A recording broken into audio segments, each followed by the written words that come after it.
Hello, ഇന്ന് ഞാൻ പരിചയപ്പെടുത്താൻ പോണത് ഒരു സ്വീപ്പിംഗ് മെഷീനാണ് കേട്ടോ. അതായത് റോഡൊക്കെ ക്ലീൻ ചെയ്യണ ഒരു മെഷീൻ. റോഡിലുള്ള ചളിയും കാര്യങ്ങളൊക്കെ വലിച്ചെടുത്ത് പിന്നെ ലോഡ് ചെയ്ത് പുറത്ത് കൊണ്ടുപോയി ഡംപ് ചെയ്യണ ഒരു മെഷീനാണിത്.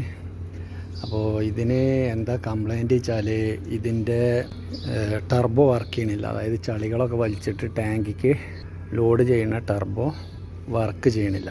അപ്പോൾ ഇത് ഞങ്ങൾ ടർബോ ഒക്കെ കഴിച്ച് നോക്കിയപ്പോൾ അതിൻ്റെ ഉള്ളിലുള്ള ക്ലച്ച് ഡിസ്ക് കംപ്ലൈൻ്റ് ആയതാണ്. അപ്പോൾ ക്ലച്ച് ഡിസ്കും പ്രഷർ പ്ലേറ്റും കംപ്ലൈൻ്റ് ആയതാണ്. അങ്ങനെ ഇത് കഴിച്ചെടുത്ത് നോക്കിയപ്പോഴാണ് ഇത് ശരിക്കും ഒരു ടർബോൻ്റെ വർക്കിംഗ് ആണ്. അപ്പോൾ നമ്മൾ ചില വണ്ടികളൊക്കെ കാണുമ്പോഴേ വിചാരിക്കും ഇത് എന്താണ് ഏതാണ് എന്നുള്ളത്. അപ്പോൾ ഓരോ ഭാഗങ്ങൾ കഴിച്ച് നോക്കുമ്പോൾ ആണ് മനസ്സിലാവുക. ഇതൊക്കെ സെയിം ചെറിയ ഒരു